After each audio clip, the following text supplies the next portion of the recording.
Salam alaikum, Azul, bonsoir. La contre-révolution n'a pas seulement usé de ses habituelles méthodes pour diviser les Algériens et briser ainsi la cohésion du Hirak. Elle a tout fait aussi, et dès le premier jour du Hirak, pour faire taire les voix médiatiques du Hirak. Elle avait commencé par mettre en place une véritable armée de cyber-baltagia, des trolls que les Algériens nomment doubeb, les mouches électroniques, organisés comme une armée disposant de structures, de très grands moyens et dirigés par des officiers des services secrets. Ces doubeb sont de deux sortes, les locaux qui opèrent depuis l'Algérie et d'autres, de véritables sociétés de mercenaires électroniques qui activent à l'intérieur de sociétés spécialisées qui sont basées dans certains pays du Golfe notamment.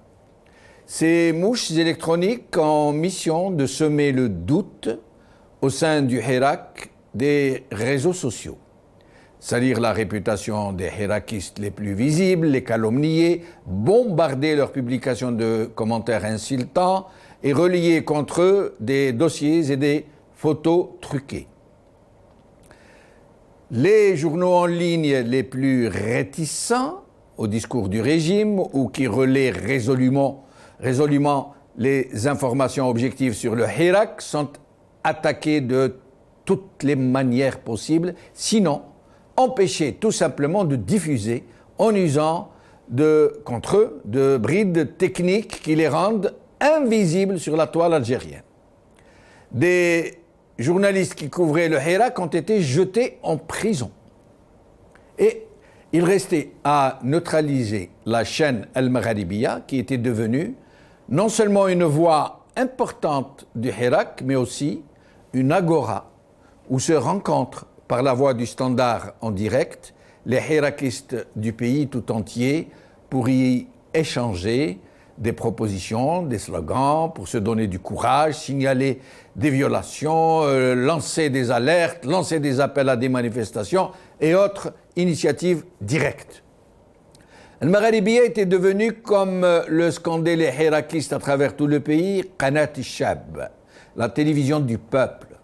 C'en était trop pour le régime, qui fait tout et n'importe quoi pour dégrader son image, l'isoler, la stigmatiser. Tous les doubeb et tous les relais du régime, à l'intérieur comme à l'extérieur, ont été activés pour répandre sur elle les informations les plus alarmantes. C'est une chaîne de terroristes qui ne cherche qu'à détruire l'Algérie. Elle est financée par le Qatar et l'Arabie Saoudite. Vous dites en même temps, vous imaginez. Elle est missionnée pour blanchir l'argent des terroristes des années 90 et noircir celle de la famille qui avance et des généraux qui avaient sauvé la République. Mais ce fut peine perdue. Les Algériens avaient jugé le maçon au pied du mur, 8 années durant. Ils l'avaient jugé sur les faits, sur ses programmes. Une chaîne qui émet en direct et qui permet à tous les courants idéologiques de s'y exprimer sans aucune bride éditoriale. Alors, le régime a recouru à une toute autre méthode. Demander à une puissance étrangère de chasser Al-Magharibiya du satellite Eutelsat, depuis lequel Al-Magharibiya diffuse ses programmes. Et cela a été fait. AMG a été empêché d'émettre en violation du droit et de tous les usages internationaux et de toute la déontologie imaginable. Lorsque ce fut Aures TV qui reprit le relais, elle a subi les mêmes attaques avec les mêmes arguments fallacieux. Nous allons regarder un article qui vient de paraître sur un site électronique, un article signé Skandar Salhi, un article portant des accusations très graves contre Al-Magharibiya. Nous avons donc tenté de savoir qui était ce journaliste. Nous avons eu la surprise de découvrir qu'il n'existe pas, que c'est un pseudonyme. Et vous imaginez, un journal en ligne qui diffuse des accusations gravissimes contre une chaîne de télé et qui fait signer son article par quelqu'un dont ce n'est pas le nom, dont il n'est pas possible de savoir qui il est. Et nous allons voir aussi ensemble les informations contenues dans cet article, mais le plus significatif est que tout aussitôt, une chaîne émirati, très proche du régime algérien, a relayé les informations contenues dans cet article entre guillemets. Nous allons donc revenir très vite pour voir l'article et quelques extraits de ce qu'a diffusé cette chaîne de télé émirati. ونمشي معاك يا جزاير يا الغالية على الحرية عهدناك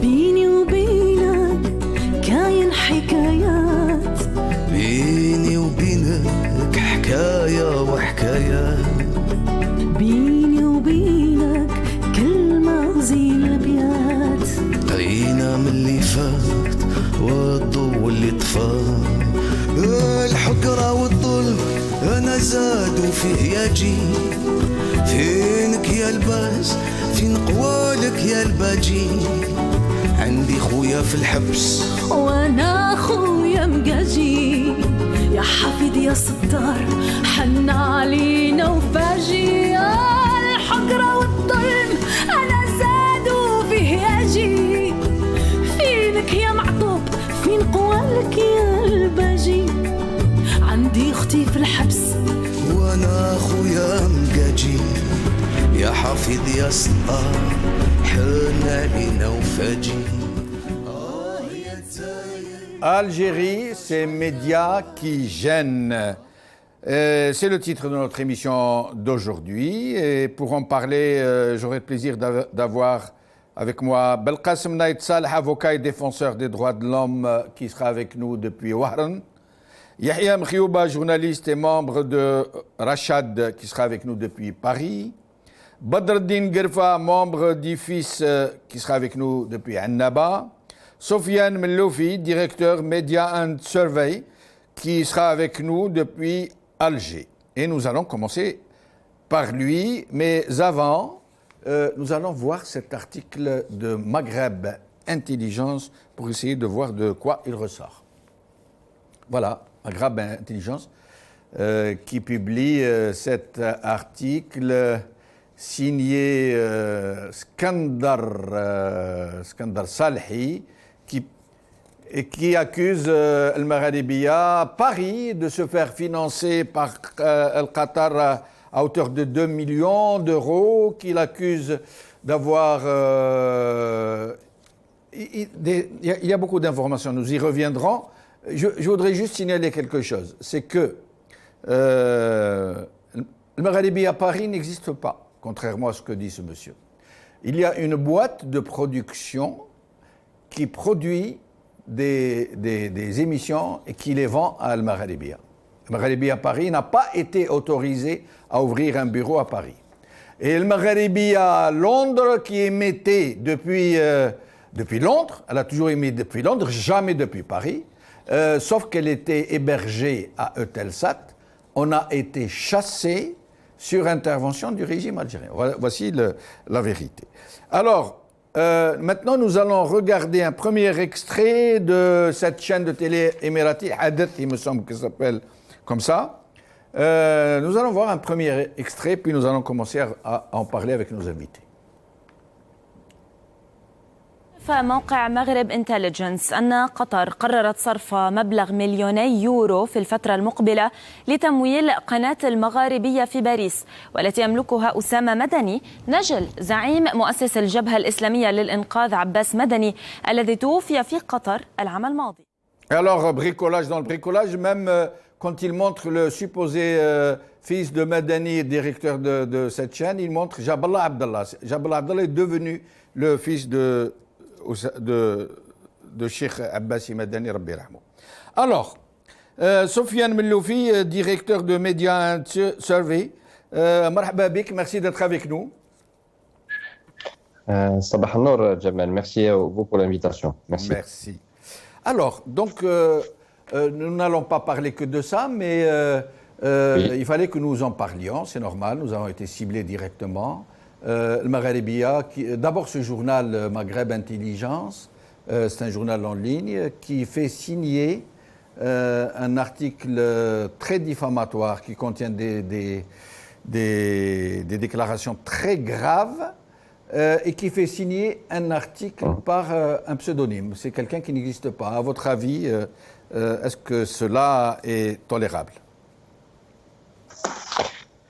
Ce qui m'étonne, si jamais permettez-moi, c'est que l'on puisse accorder autant d'intérêt d'abord à des journaux électroniques dont l'impact sur l'opinion publique et l'impact sur la toile est toujours à remettre en cause et surtout à mesurer pour voir son impact et surtout sa couverture sur une cible de population qui est lectrice, qui est peut-être en affidé avec ce journal-là.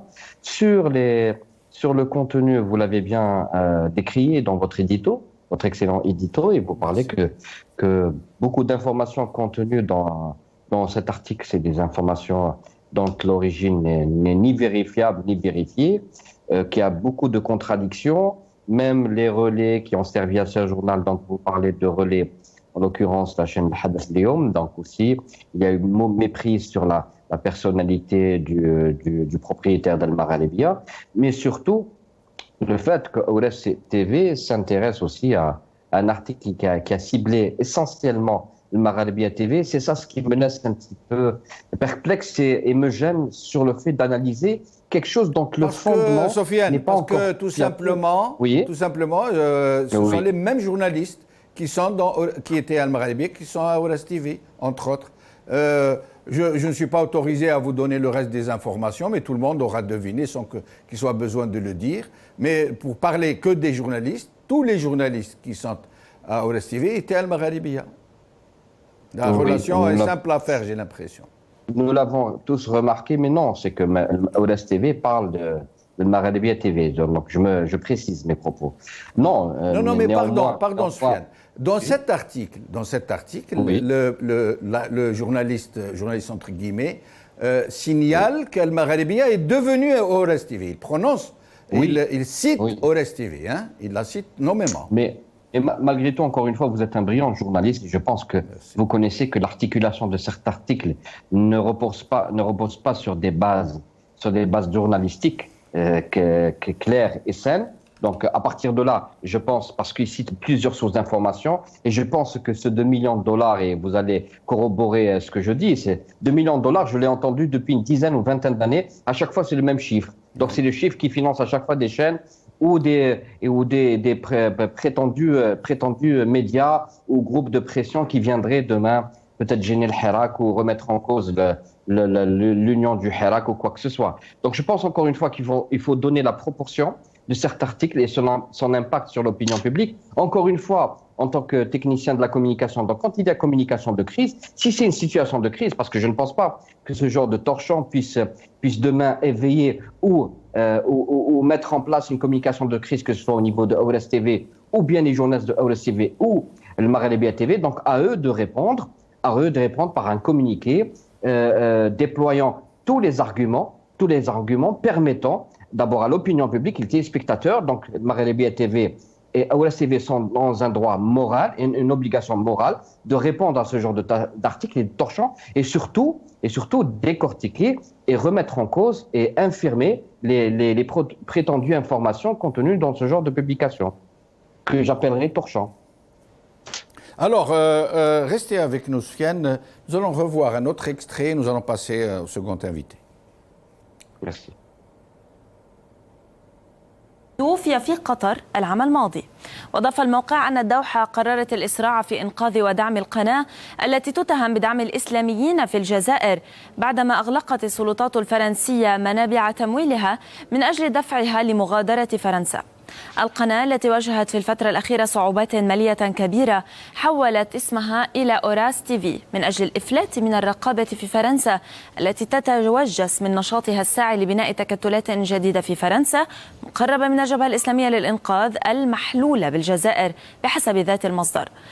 وأضاف موقع مغرب انتليجنس أن الدوحة ما تزال تسعى لحماية ورثة قيادي الجبهة الإسلامية للإنقاذ بسبب علاقة والدهم الوطيدة بالشيخ حمد بن خليفة الثاني، وأن قطر ما تزال ترغب في استخدام قدامى قيادات الجبهة الإسلامية في الجزائر لضرب الدبلوماسية الجزائرية التي قالت إن علاقات البلدين باتت متوترة منذ وصول الرئيس تبون إلى السلطة بحسب الموقع، وأن وسائل الإعلام المقربة من الجبهة الإسلامية للإنقاذ ما تزال تسعى لدعم قواعدها المنتشرة داخل الحراك الشعبي السلمي الذي اندلع السنة الماضية، وتسعى لاختراقه ودعم عدة شخصيات وأطراف داخله وتحييده عن أهدافه الحقيقية.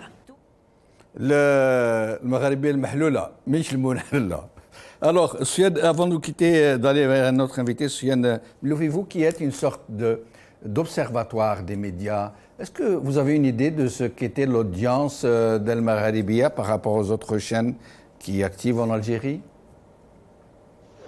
Bien sûr, bien entendu. Nous étions les premiers à voir à l'époque, vous m'avez accueilli à l'époque, je pense en 2015-2016, si mes souvenirs sont bons, si ma mémoire ne me trahit pas. Vous m'avez reçu et nous avons parlé de l'audience à l'époque qui était 1.8, qui était une audience importante, c'est qui faisait partie du top 10 des chaînes les plus regardées en Algérie. Pour le classement des chaînes d'information, vous savez que c'est les chaînes d'information privées qui ont pris la place des chaînes d'information arabes satellitaires depuis 2011, depuis l'avènement du printemps arabe. Donc c'est une tendance de fond qui s'est confirmée tout au long des 10 dernières années, où les chaînes algériennes ont pris lieu et place des chaînes d'information arabes et même occidentales. Donc là, on a les chaînes algériennes, y compris le Magharibiya TV à l'époque, d'information qui caracolaient dans le top 5 des chaînes d'information les plus regardées.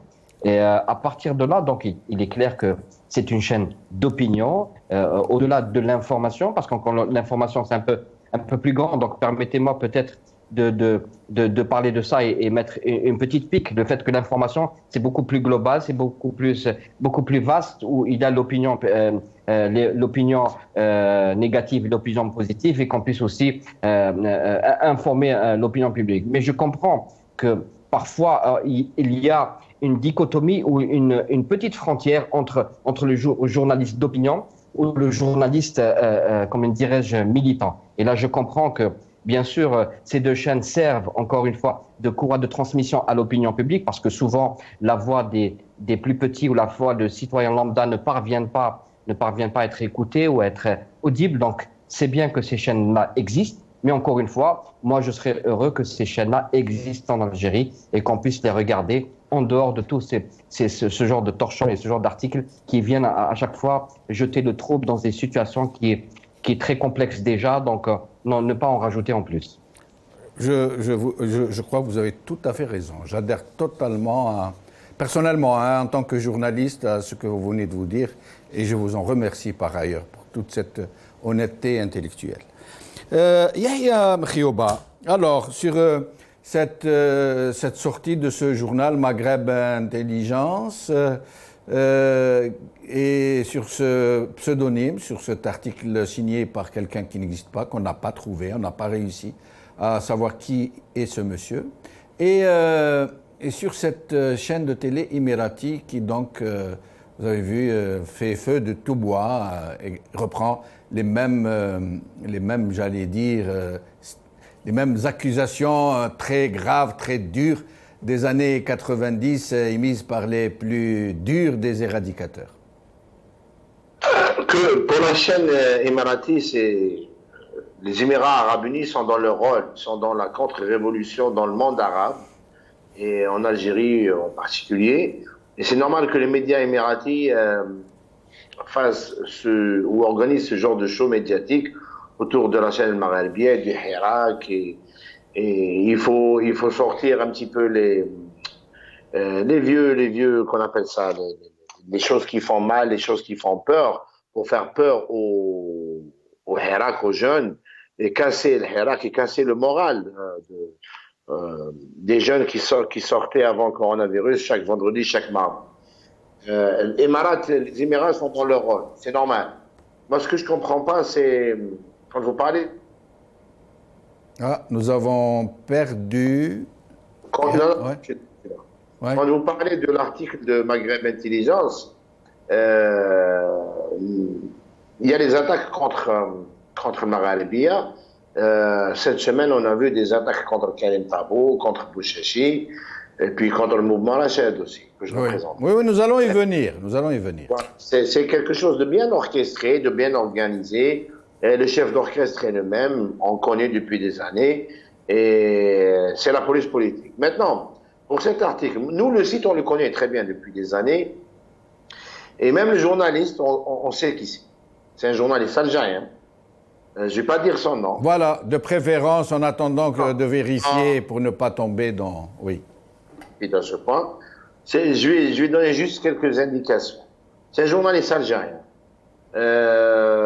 Le pseudo Skandar, c'est le prénom de son fils, Eni. Et c'est quelqu'un qui est connu dans le monde médiatique algérien, dans le monde politique, puis dans le monde des services algériens, pour être un journaliste à scandale, un mercenaire de la plume, et pour lequel les services algériens ont sorti des enregistrements audio le compromettant. Et nous allons rester là, Yahya Mkhriouba. Je préfère ne pas donner de précisions qui puissent identifier clairement. En attendant de vérifier, je préfère que nous évitions.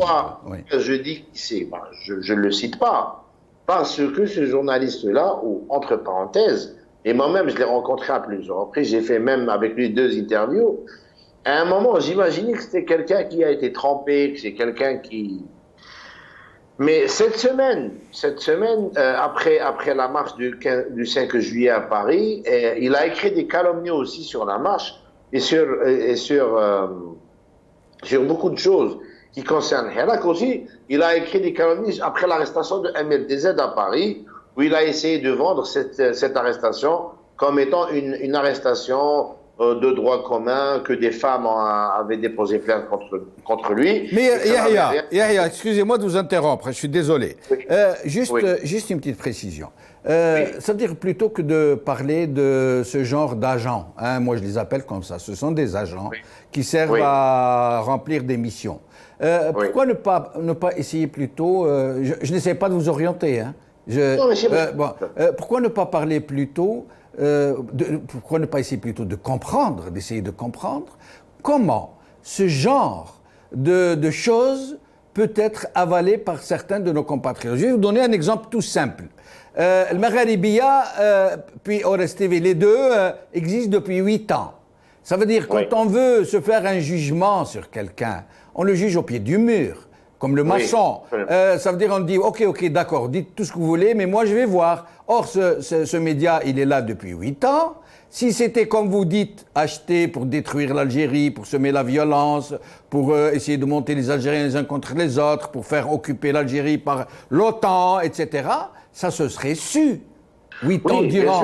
Alors comment un tel phénomène peut-il être possible? Comment une telle propagande peut avoir prise sur des gens qui sont pourtant moyennement intelligents, j'allais dire? Ça a pris sur une blogosphère parisienne et ça a pris sur une blogosphère algéroise éradicatrice.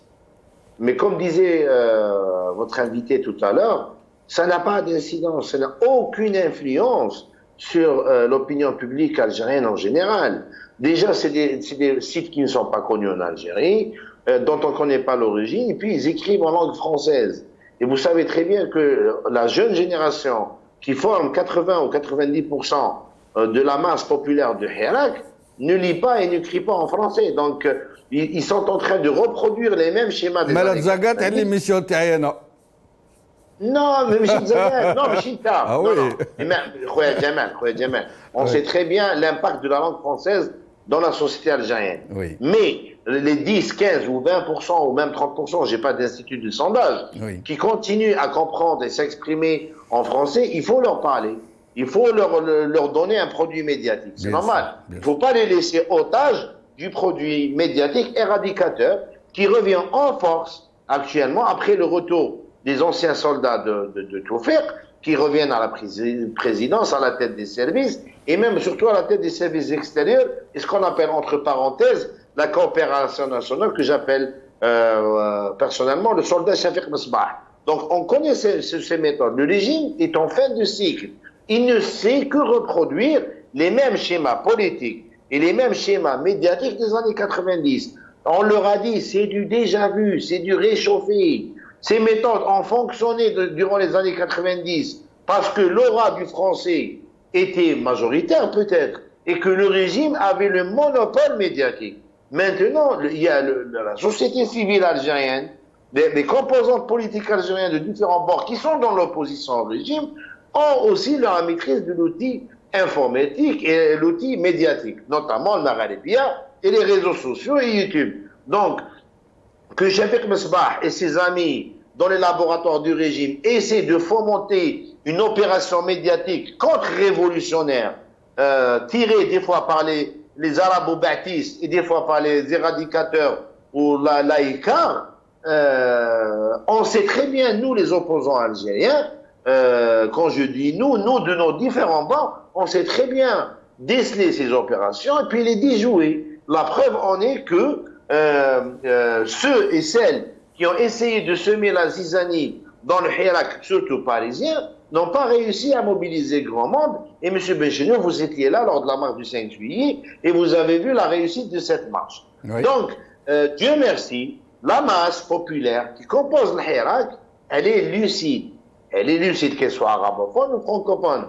Elle est lucide, elle sait très bien déjouer ces opérations de complot médiatique contre-révolutionnaire, notamment le Maghrébia, moi je dirais, c'est un outil médiatique pour le Hirak, c'est un avantage pour le Hirak, excusez-moi, et Dieu merci, nous avons cette chaîne qui nous permet de déjouer en direct et de rentrer dans les salons et les domiciles des Algériens et des Algériennes, en langue française, en langue kabyle, en berbère et en langue arabe, pour déjouer ces missions contre-révolutionnaires. Et restez avec nous, Yahya, je reviens à vous dans un moment. Nous accueillons Belkacem Naïd Saleh, avocat et défenseur des droits de l'homme.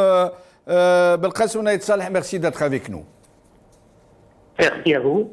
Voilà. Vous n'êtes pas en Skype, Belkacem Naïd Saleh, vous êtes au téléphone. Ah, d'accord. Oui. Alors, d'abord, à chaud comme ça, quel est votre sentiment sur ce genre de coups tordus, de la contre-révolution, comme l'appelle Yahya Mkhioba, un article qui porte de très graves accusations sur 2 chaînes de télé, les accusant notamment d'être financiers. Il donne même la somme précise, exacte. Il donne même le nom du commanditaire, le Qatar en l'occurrence, et dont on s'aperçoit que c'est signé par quelqu'un qui n'existe pas, un pseudonyme. Et puis la reprise tout immédiatement, tout aussitôt après, par une chaîne émirati qui s'est distinguée par sa ligne contre-révolutionnaire, justement, contre tous les printemps dits arabes ou les printemps des peuples. Alors, Naïd Saleh Belkacem. Alors, tout d'abord, bonjour à vous et à vos invités. Merci d'être avec nous. Pardon d'avoir oublié de vous le dire. Allez-y. Alors, la question pertinente, c'est dès le départ, c'est une guerre de volonté contre des régimes autoritaires, arabes autoritaires, et des sociétés arabes qui veulent s'émanciper.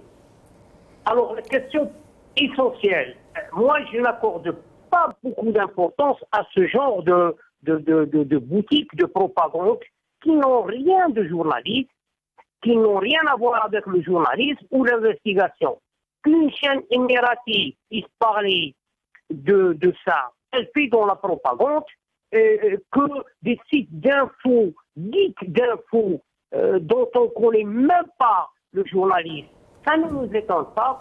C'est une guerre de volonté, c'est une guerre de projet le problème, c'est que le Hirak en Algérie a dépassé tout le monde.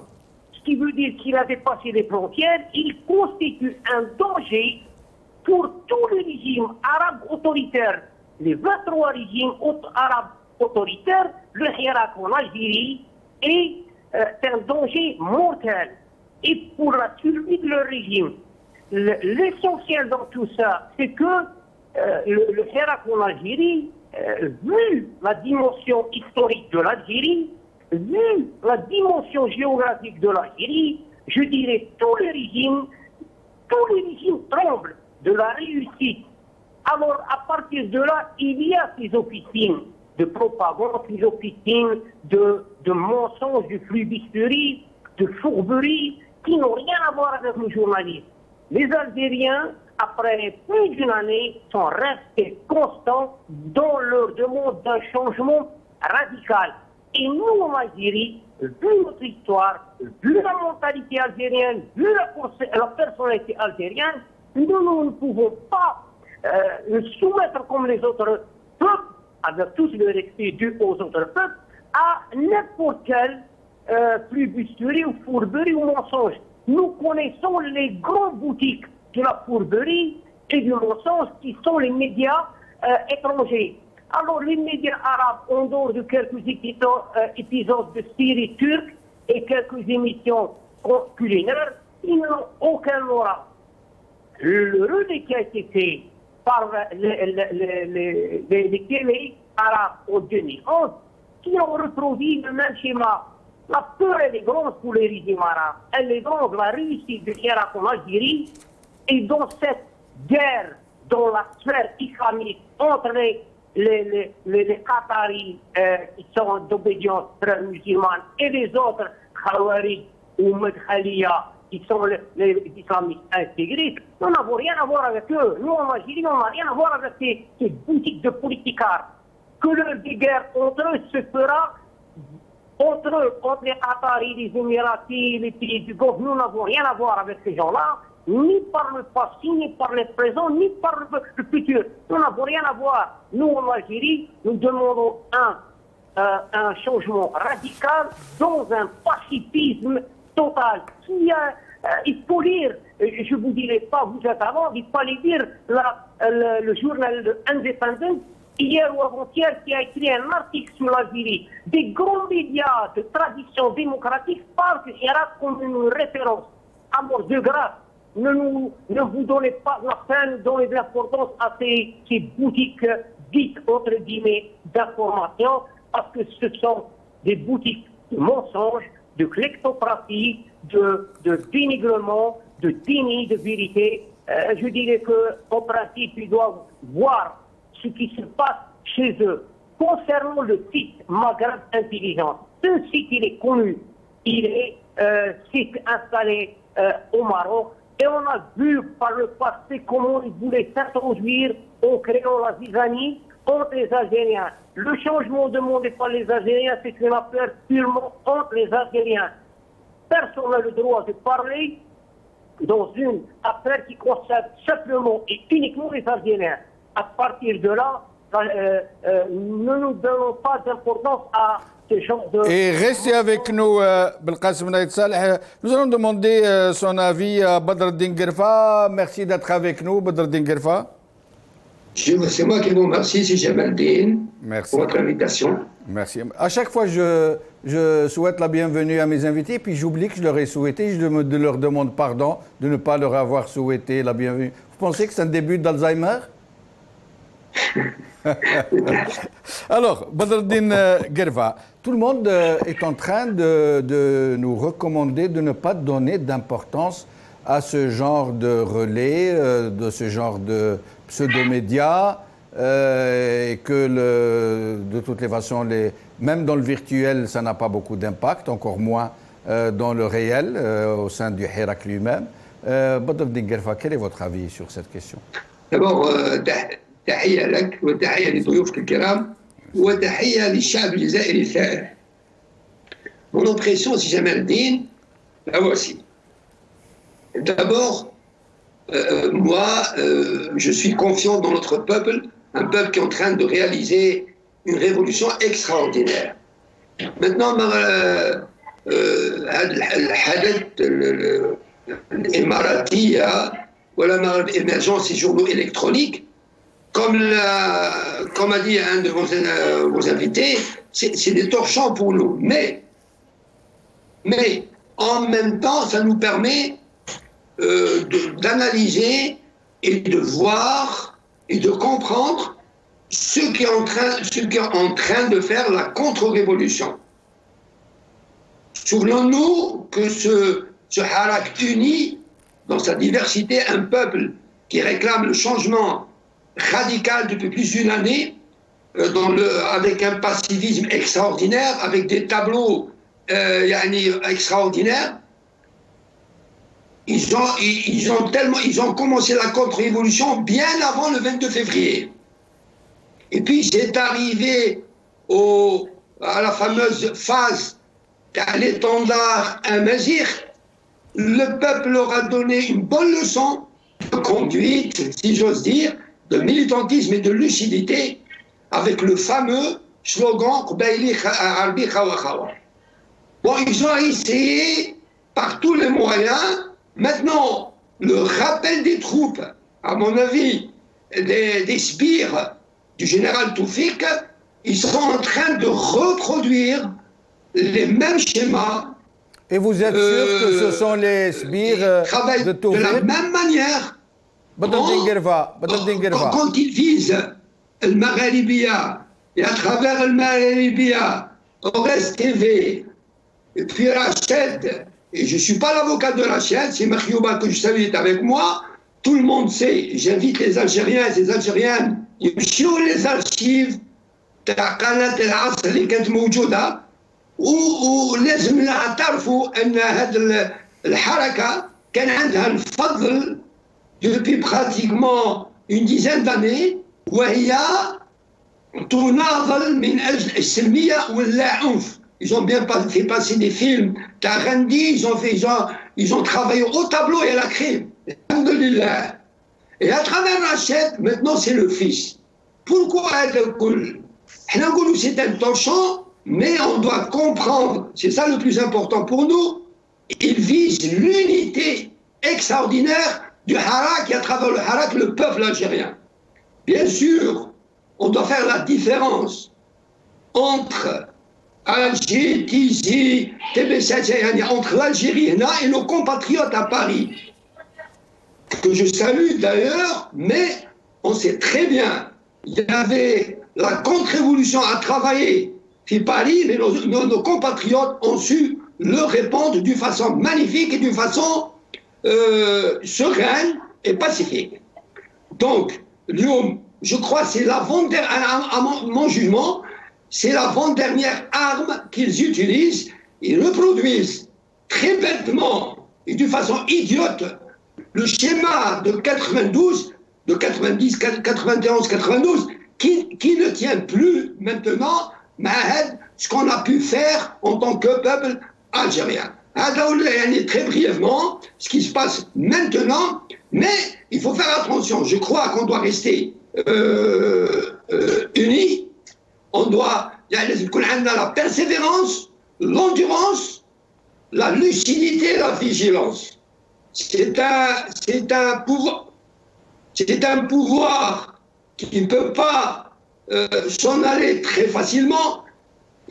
Tout le monde sait qu'il y a des ramifications avec certaines forces occidentales qui ont des intérêts gigantesques en Algérie. Je citerai des intérêts militaires, géostratégiques, culturels, économiques et financiers. Donc nous sommes prêts en tant que peuple, dans notre diversité, à travailler inlassablement pour récupérer notre pays, tout simplement. هذا وش كان احنا حابين نرجعوا الجزائر للشعب باش يبني دولة حقيقية. بدر الدين Guerva, puisque vous êtes avec nous, ces alertes que lancent ces gens qui sont en train d'agiter le marigot, si je peux dire, qui vous accusent, vous, le fils, ils vous font un autre procès d'intention. Hein. Ils vous disent, c'est vrai, vous ne vous êtes pas exprimé dans le Hirak, vous n'avez rien dit de votre idéologie, mais vous êtes là aux aguets, à l'affût, vous attendez le moment propice pour récupérer la révolution et lui donner le sens pour lequel vous travaillez. Est-ce que vous pouvez rassurer les gens et leur dire quelque chose de clair, notamment sur la démocratie, les droits de l'homme, la République, etc., etc. Or, d'abord, on est cohérent avec nous-mêmes. On est cohérent avec l'Hadaf de Thawra. Et on est en osmose avec notre peuple. Nous faisons partie de ce peuple magnifique. Nous sommes des enfants du peuple. Peut-être nous sommes la partie كبيرة تاع الشعب الجزائري اللي قدمت des sacrifices extraordinaires. Tout le monde le sait. Mais notre but, nous, j'en prends à témoin notre peuple, qu'il soit en Algérie ou ailleurs, que notre seul but في الجبهة الإسلامية للإنقاذ اليوم هو أن مشروع واحد كما كان يقول المناضل الحر الذي ربي يطلق سراحه عبد الله بن نعوم. je reprends ces termes. مشروعنا الوحيد هو الحرية. هذه إدان. on ne se trompe pas de phase. La phase historique تاع الشعب هي دولة مدنية مش عسكرية يتنحاو كاع. هذه إدان.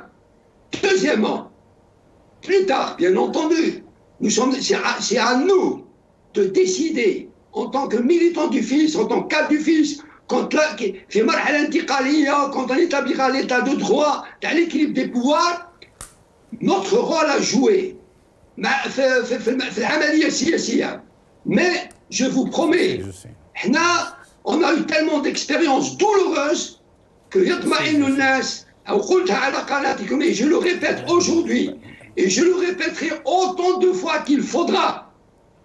Mais Badr Denguerva, je sais que ce n'est pas le sujet d'aujourd'hui, mais moi j'insiste pour vous poser la question. Pourquoi? Parce que nous qui sommes au Rest TV, qui étions à Al-Magharibiya, on nous pose souvent cette question, et donc moi j'aimerais vous entendre répondre clairement. Pas un discours politique. Je vais vous dire quelque chose, même si quitte à choquer, quitte à dire quelque chose d'assez fort. Durant les années 90, dans la rue, vous disiez démocratie kofr.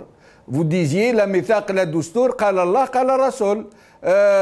Et sur cette base-là, qu'aujourd'hui, les gens, les éradicateurs qui vous interpellent ou qui vous font un autre procès d'intention, vous dites, moi j'aimerais vous entendre nous dire clairement, oui, la démocratie à couvre la mithaq la doustour, ou alors vous nous dites le contraire et vous nous montrez que vous avez changé, ou alors que nous nous étions trompés, ou qu'on nous avait trompés. Vous voyez ce que je veux dire? Mais vous le faites assez vite, je m'excuse, parce que je dois faire tourner le micro. Badr Denguerfa. C'est dommage de le faire assez vite. Le faire assez vite, c'est vraiment pas. Je crois. Oui, on vous écoute, Badr Denguerfa. Est-ce qu'on a perdu? On l'a perdu, nous allons le retrouver bientôt. Alors, j'aimerais que nous fassions un petit tour de micro, vite, assez rapide, avant de passer à la suite du programme. Badr Denguerfa, il est avec nous. Badr Denguerfa. Allô? Badr Denguerfa, vous êtes avec nous au téléphone, on vous a perdu en Skype. Allez-y, je vous en prie. Voilà. Je décide quiconque, يجيب لي من 89 بالتأسيس يجيبها à mars 92 وين لا dissolution par les militaires civils ونقولوا démocratie à compte في بيانات nationales. Maintenant, philosophiquement, il y a des gens de chez nous qui قالوا la philosophie la démocratie à compte في الميدان والعمل. On ne peut pas nous imposer la démocratie française. On a un socle de valeurs. Nous sommes un peuple musulman depuis le XIVe siècle. Même nous, la tendance du pouvoir, les libertés individuelles, les libertés collectives. Et Allah, je l'ai dit sur votre maladie, sur votre canal, la mithaq la doustour, ça ne veut pas dire que ça veut dire sur un discours qui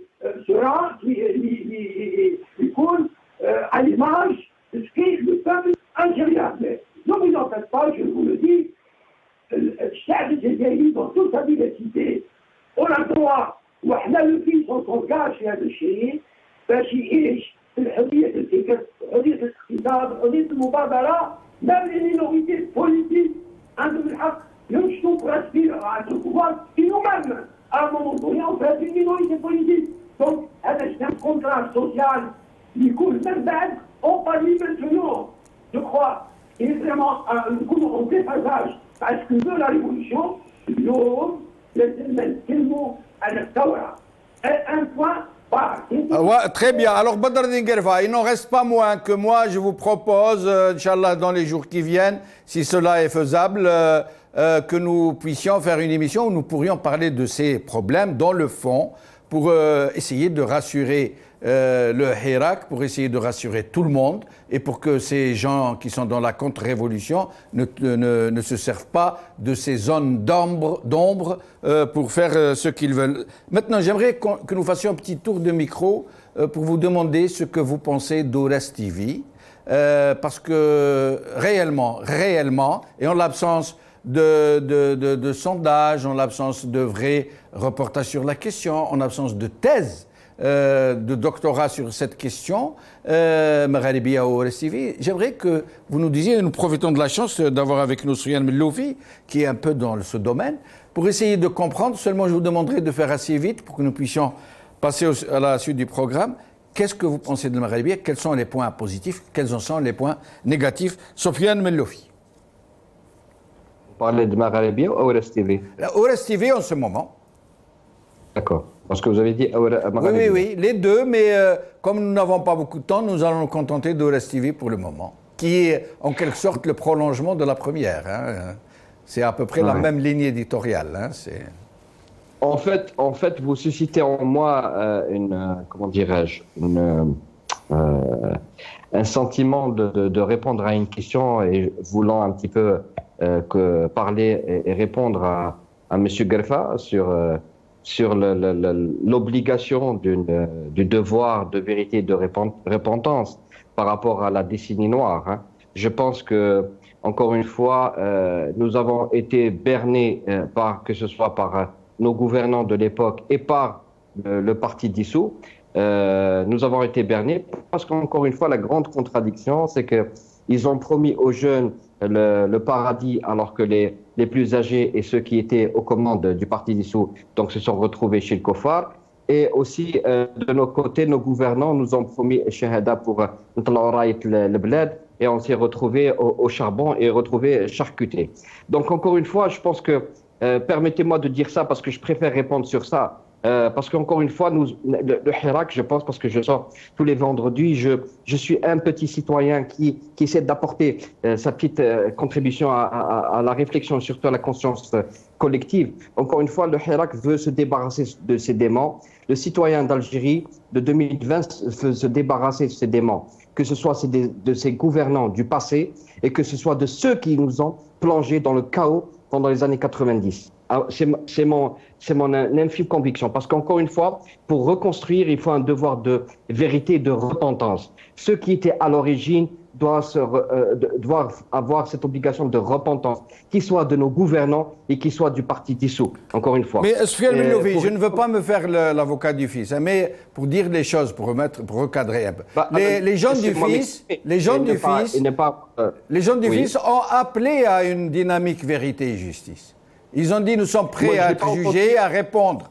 Mais les généraux ont dit non, il y a une charte pour la réconciliation nationale. Encore une fois, M.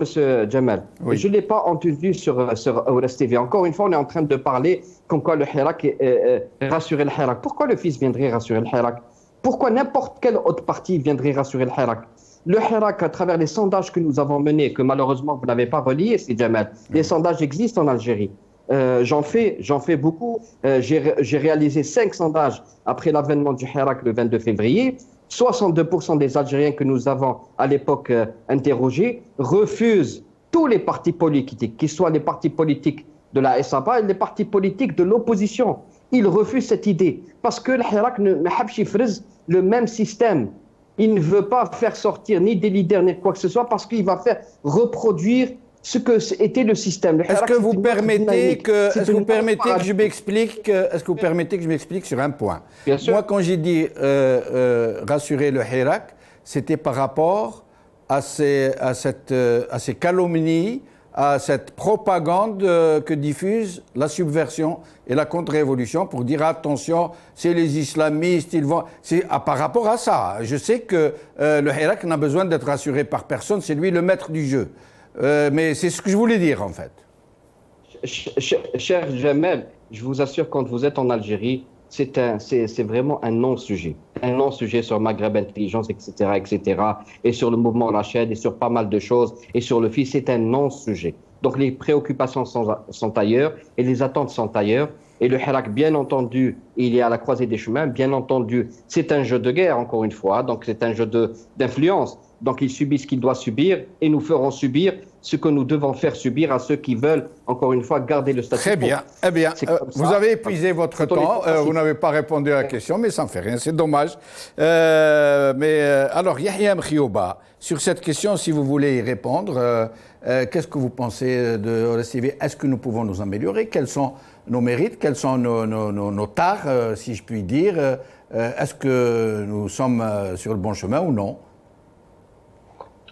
Je crois que c'est la première fois que vous avez réussi, moi-même, quand j'ai animé des émissions à l'Asr TV.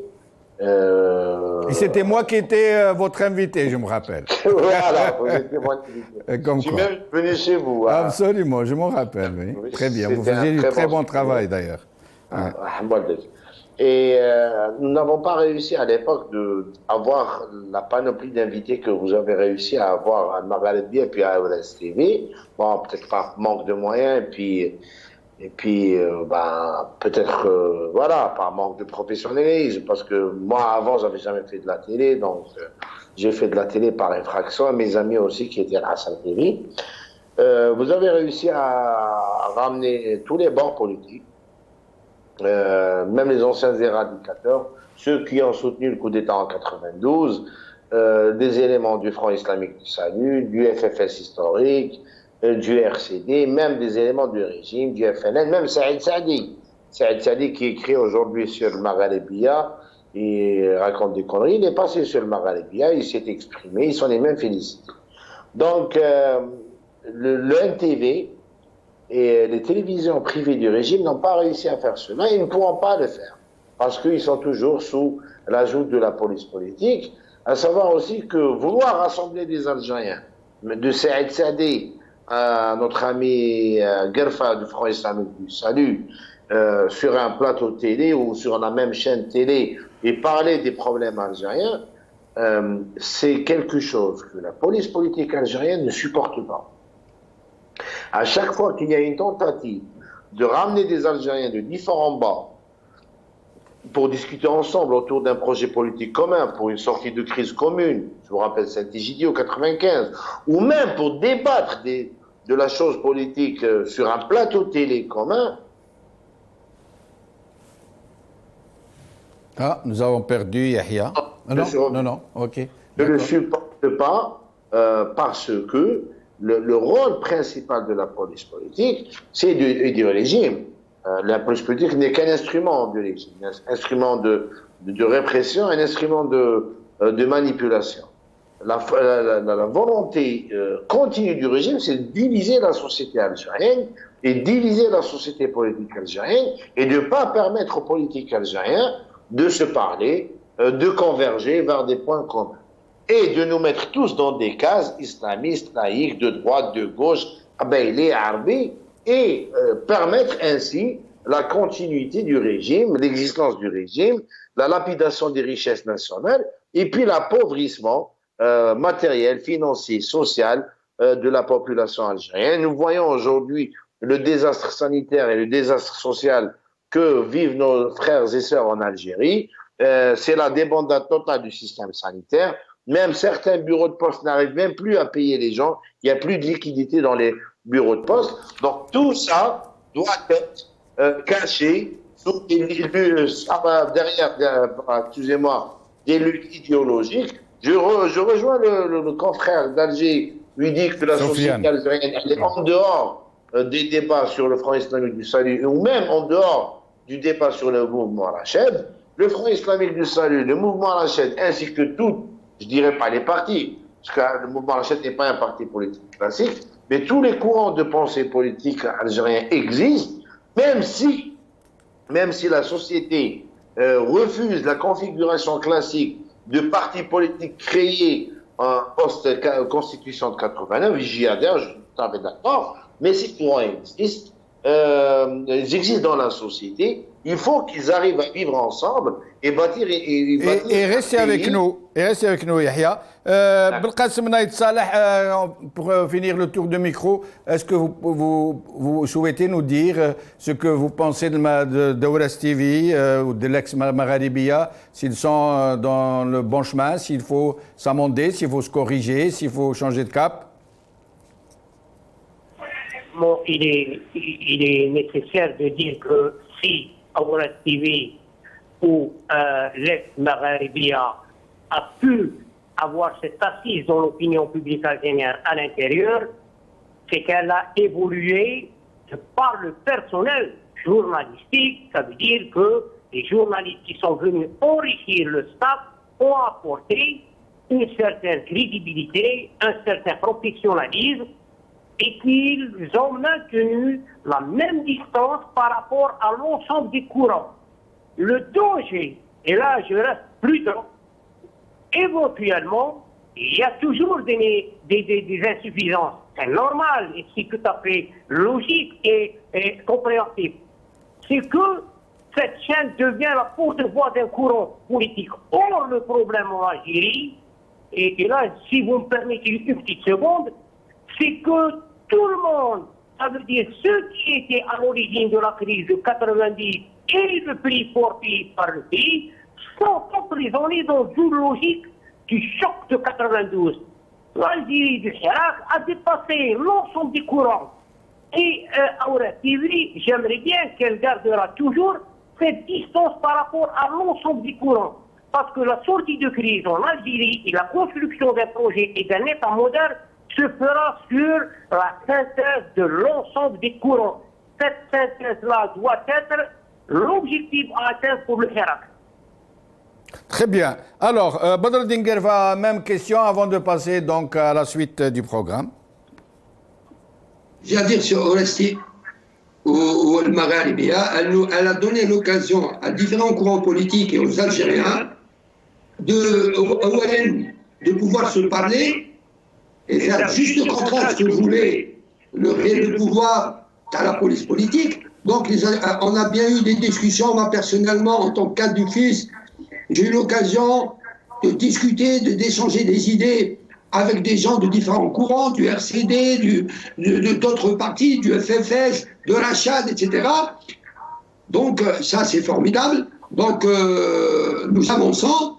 Mais je dois dire aussi que l'Ouest TV ex Maya Kouloun, je crois que les membres du FIS interviennent très rarement. Il y a 3 ou 4 membres du FIS qui interviennent.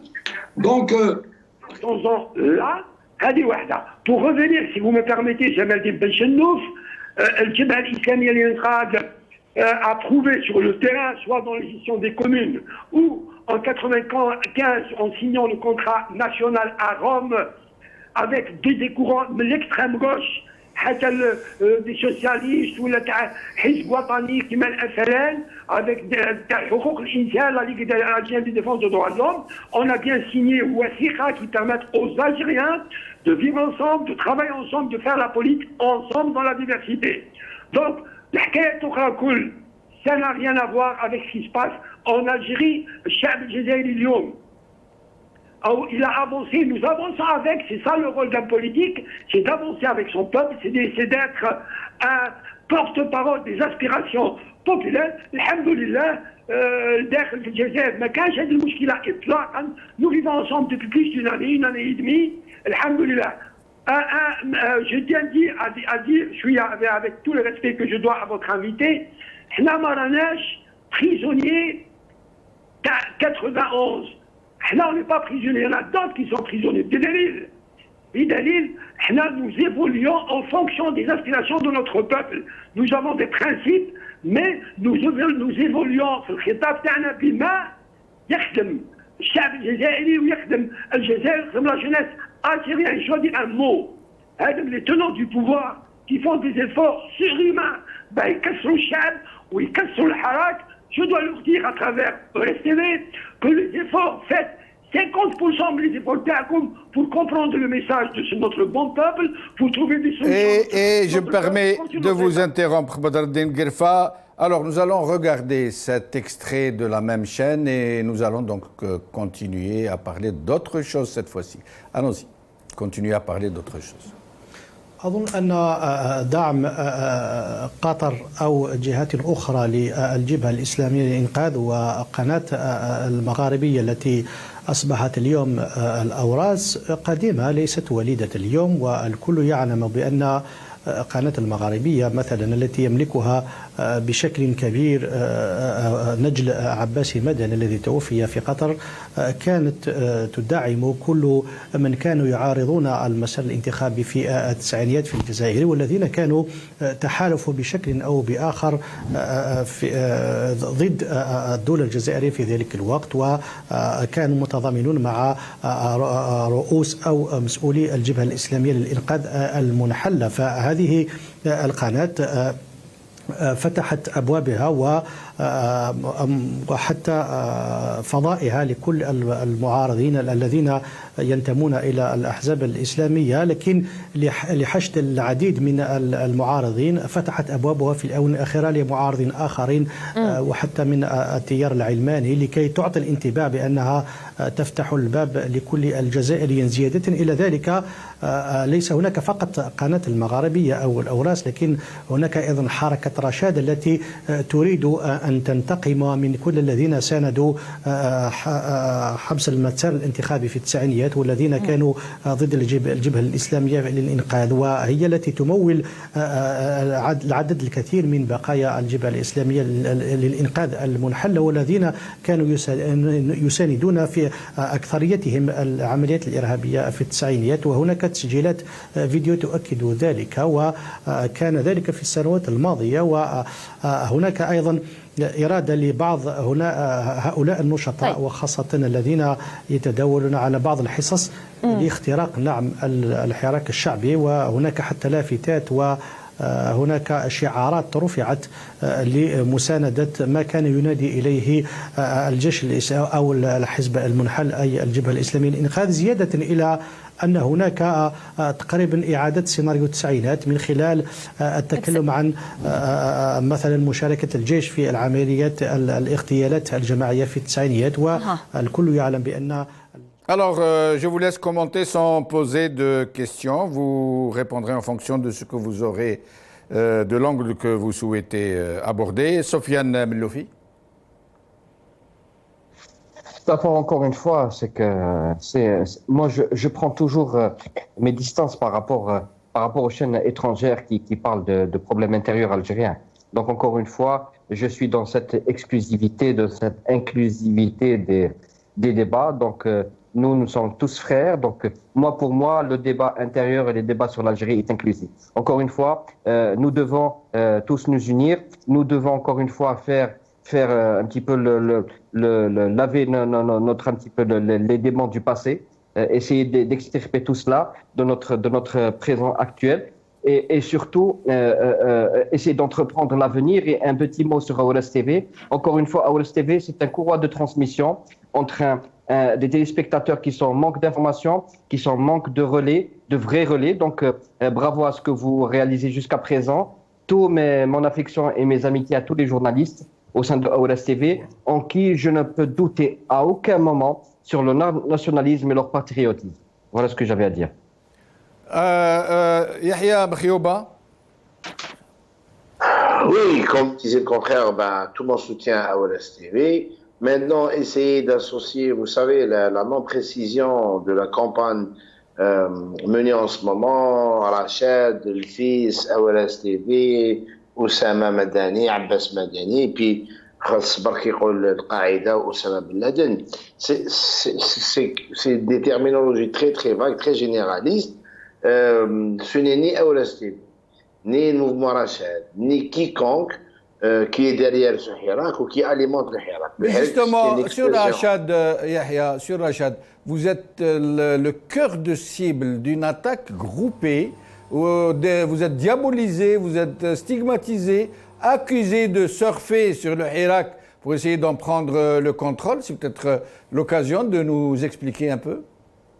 Non, nous n'avons pas le contrôle et nous n'avons jamais cherché à contrôler quoi que ce soit. Par contre, depuis l'existence ou la création du mouvement Rachad depuis 2007, le mouvement Rachad a toujours œuvré publiquement à ce que le peuple algérien se réapproprie la chose politique à travers des manifestations et des mouvements sociaux non violents. Nous ne l'avons jamais caché. Manifester dans la rue d'une manière non violente, c'est un droit. Et nous avons travaillé dans les médias, l'Assad TV, sur Internet, nous avons organisé des conférences. Et puis même, c'est une condition sine qua non d'adhésion pour être militant du mouvement Rachad en Algérie. Tous les militants reconnus de Rachad en Algérie ont suivi une formation dans la non-violence. Donc, nous avons œuvré pour que le Hirak ait lieu.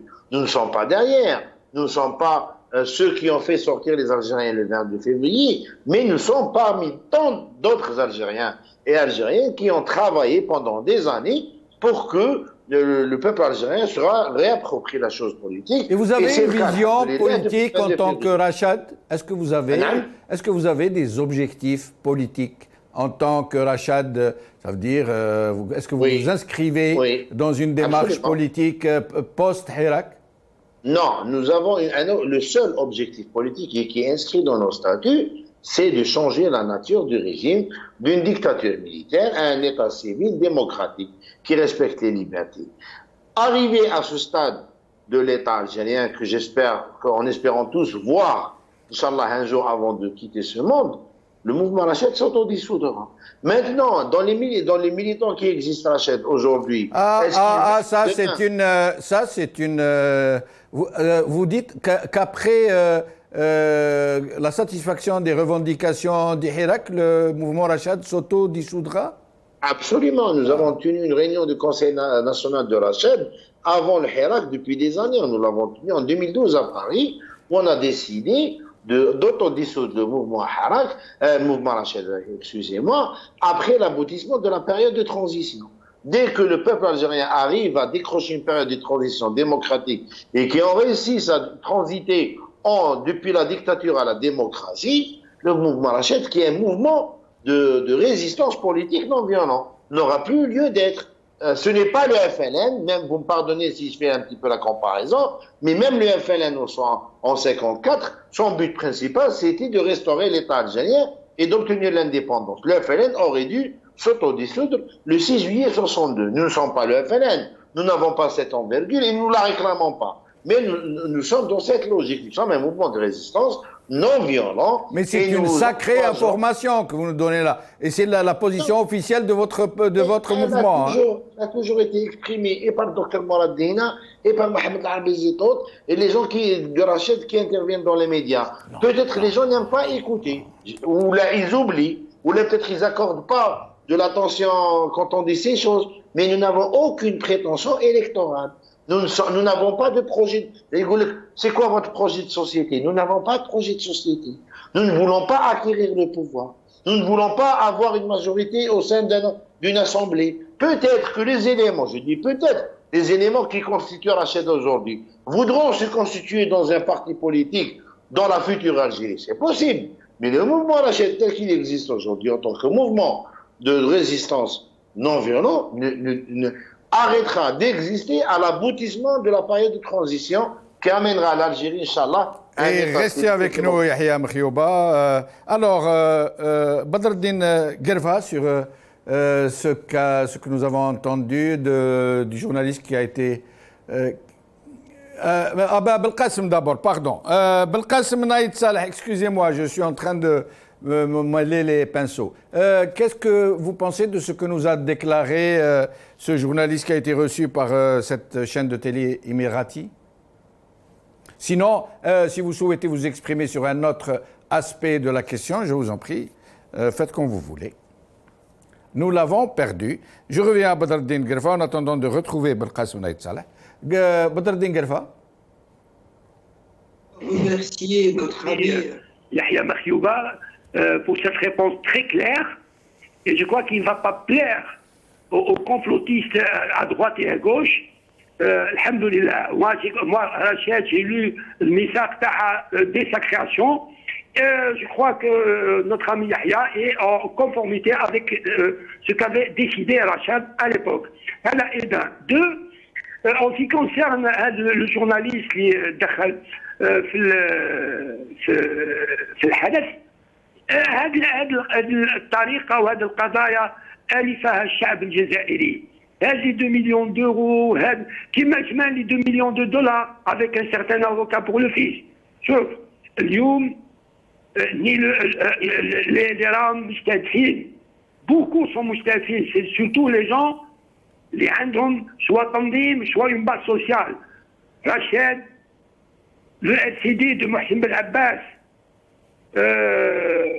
le fils, Raj, et un certain nombre de collectifs de jeunes Algériens اللي راهم في الحراك.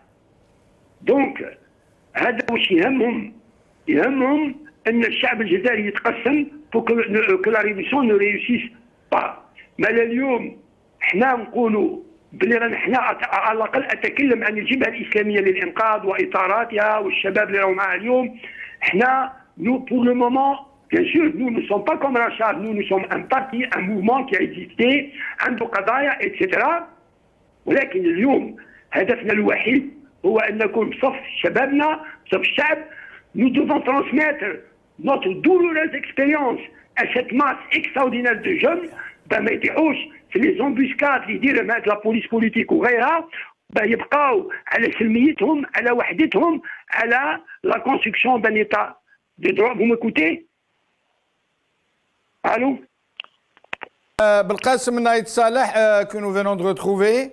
Belkacem Naïd Saleh, sur ce qu'a déclaré ce journaliste à la chaîne Emirati. Sinon, si vous souhaitez peut-être vous exprimer sur quelque chose, nous allons bientôt arriver à la fin de l'émission et nous ferons un autre tour de micro. Très rapide. Je pense que ce qu'a dit le journaliste ou cette chaîne Emirati fait partie d'un plan de propagande. Ça veut dire qu'il faut atteindre le Hirak à travers toutes les voies dont ces voies sont de l'estime au sein du peuple, de l'estime et du respect, et leur parole est respectée au sein du peuple, au sein du haut du peuple, au sein du Hirak. Alors à partir de là, ce genre de racolage ou de pseudo racoleurs de l'information peuvent dire tout et n'importe quoi. Ils savent pertinemment qu'ils n'ont aucun aura au sein du peuple algérien.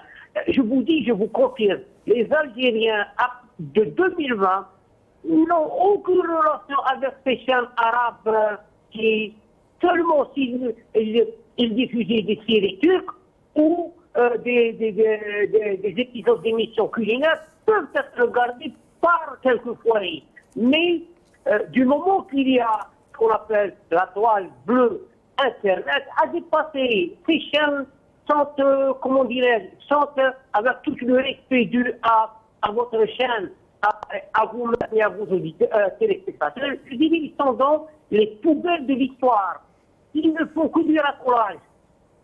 Alors, à partir de là, qui respectent l'intelligence du peuple algérien, qui respectent ce génie des Algériens.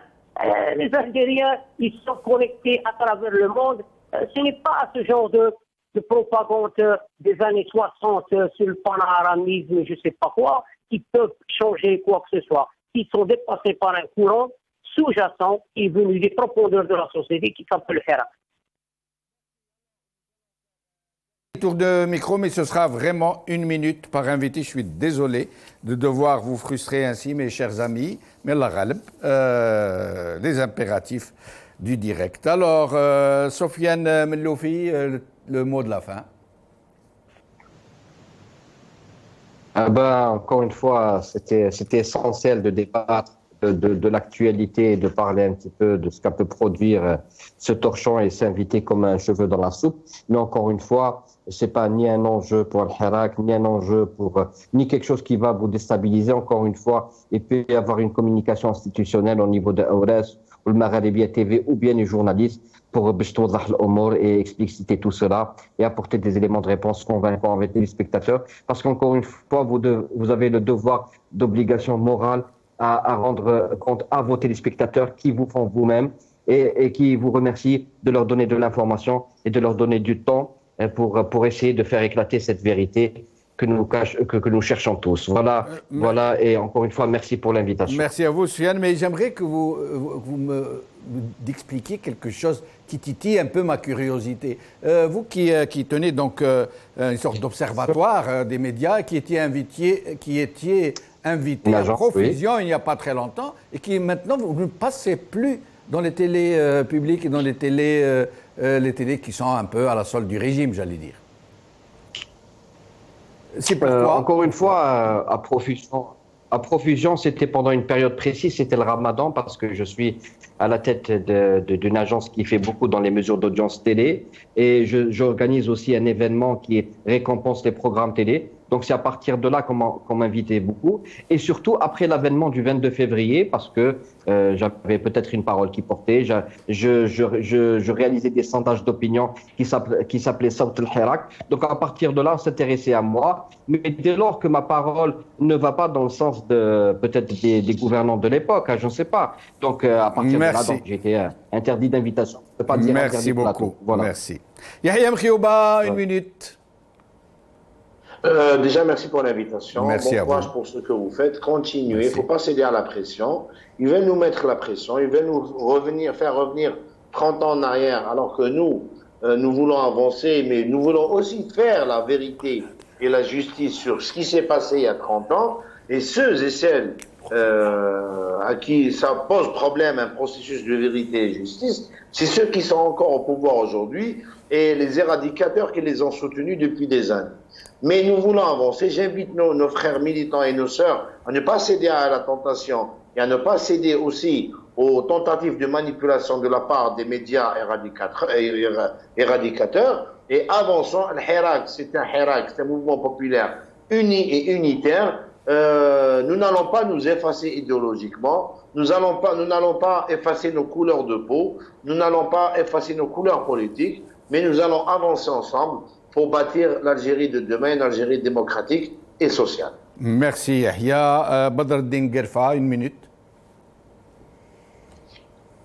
De nous donner l'occasion de parler aux Algériennes et aux Algériens et de nous donner l'occasion de parler ensemble avec des invités de tous bords. Le peuple algérien construira l'Algérie et l'état de droit, mais il ne la construira pas sur le néant. Nous insistons, nous militons par devoir envers notre peuple et les générations passées, les générations d'aujourd'hui, pour un devoir de vérité, de mémoire et de justice. L'Algérie ne se construira pas sur du noir. Je salue tous les partis, tous les mouvements qui militent pour le devoir de vérité, de mémoire et de justice, et j'invite tous les militants politiques à travailler sur ce projet, parce que c'est le seul projet dans un esprit réconciliateur, pas de revanche, pas de vengeance, mais plus de coups d'État, plus de sang et plus de vol. Et merci à vous et merci à ce bon peuple qui nous a donné l'occasion de parler avec lui. Merci Badreddine Guerfa. J'étais en train de regarder Sofiane Melloufi en train de vous applaudir. Ça fait plaisir de voir que des courants politiques qui ne sont pas sur le même trottoir, j'allais dire, se reconnaissent et acceptent de se parler les uns les autres. Naït Saleh Belkacem, une minute, vous avez le mot de la fin pour cette fois-ci. Je dirais que continuez sur la voie du professionnalisme. Ne vous impliquez pas avec les courants politiques, quels qu'ils soient. Votre seul objectif, dire la vérité au peuple, d'en parler au peuple, d'être franc avec le peuple, maintenir la même distance avec tout le monde, et avec tous les courants politiques et idéologiques, l'Algérie maintenait cette notion, l'Algérie au-dessus de tout le monde et avant tout le monde. Merci beaucoup, Belkacem Naïd Saleh. Nous maintiendrons la distance avec tout le monde. Nous sommes une chaîne de télévision ouverte tout particulièrement au Hirak. Et d'ailleurs, nous nous honorions quand nous étions à Al-Magharibiya d'écouter Chab dire ce que vous allez écouter. Khawal khair, bislama, wa barakallahu fikum.